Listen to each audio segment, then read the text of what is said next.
Dégage, raconte ta mère. Appelle-le, mon chien. Non, parce que je suis chez moi. Je me suis dit qu'ils n'allaient pas en rester là, surtout qu'ils savaient que je les avais filmés, donc je savais qu'ils allaient revenir.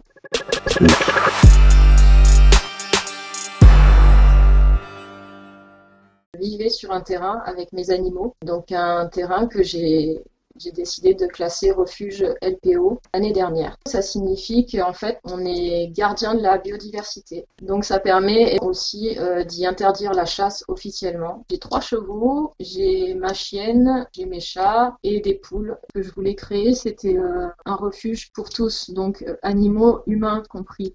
On vivait tous ensemble. Alors mes chevaux étaient présents sur ce terrain depuis 25 ans. Auparavant, c'était ma maman qui gardait les terrains de particuliers en mettant les chevaux dessus, tout en laissant un passage pour les chasseurs et les pêcheurs. Tout se passait relativement bien. On mettait des panneaux pour leur laisser l'accès à la rivière, à condition que c'était dans le respect mutuel. Donc c'était un accord tacite en fait avec les anciennes générations de chasseurs. La nouvelle génération, je ne veux pas généraliser, mais ceux auxquels j'ai eu affaire, passent dans les clôtures et se permettent de tirer dans les enclos. En novembre, en fait, je me suis réveillée par des coups de fusil. J'ai cru que c'était la guerre dehors. Je me suis aperçue que les coups de fusil étaient vraiment très très proches. Donc je suis sortie de chez moi et j'ai constaté que les chasseurs étaient vraiment à 10 mètres de mon habitation. Que là, j'ai enclenché le film. Je vous l'ai déjà dit, ça suffit. Ah, tu veux lui mettre une cartouche à mon chien? Elle est chez elle. Donc vous vous cassez d'ici. Dégage, raconte ta mère. Appelle-le, mon chien. Non, parce que je suis chez moi. Arrête de me filmer, la côte ta race. Dégage. Arrête de me filmer, sale pute. Toi, tiens ton pote. Tiens ton pote, vous allez avoir des problèmes. Crois-moi, vous allez avoir des problèmes. Il y a des chevaux ici, on chasse pas là où il y a les chevaux, c'est tout. Il y a des animaux, il y a des enfants, il y a des gens, ça suffit. Vous terrorisez tout le monde, ça suffit. Toi, casse-toi, t'es pas chez toi ici. Mais moi, je suis chez moi ici. Espèce de taré. T'as la chance, c'est une femme, hein. T'as la chance. Ah, j'ai la chance, je suis une femme, c'est quoi ton problème? T'as un problème avec les femmes? Je le fume, s'il vient. Appelle ton chien, s'il vient, il me mord, je le fume.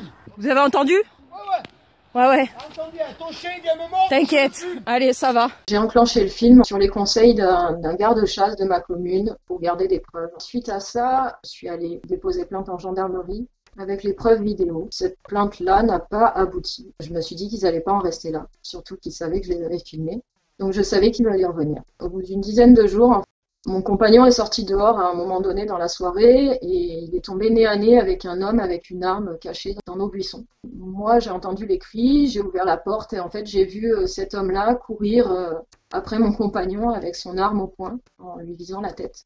C'était une nuit de terreur pour nous. On s'est barricadé dans notre habitation. Quand les gendarmes sont arrivés, l'individu était parti. J'avais peur qu'ils reviennent même dans la nuit pour fumer mes canassons, comme ils avaient dit. C'était allé beaucoup trop loin. On a dû déménager tous nos animaux très rapidement. Donc en 48 heures, tout le monde était parti de chez nous. Donc on a mis les chevaux, tous nos animaux en sécurité. Nous, on s'est mis en sécurité. Mais par contre, on a perdu notre domicile. On a perdu tous nos projets. Tout s'est effondré très rapidement. On a vécu dans notre véhicule pendant une bonne partie de l'hiver, en continuant malgré tout de s'occuper de nos animaux qui étaient éparpillés un petit peu partout chez des amis. C'est assez traumatisant de perdre tout ça du jour au lendemain. Étant donné le choc psychologique de toute cette affaire, honnêtement, j'avais des idées noires parce que je ne comprenais pas l'injustice de la situation.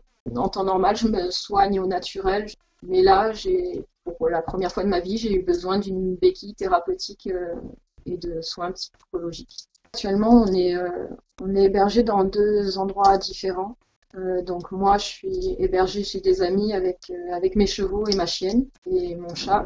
Mon compagnon, lui, est hébergé dans un autre département avec ses chats et puis nos poules.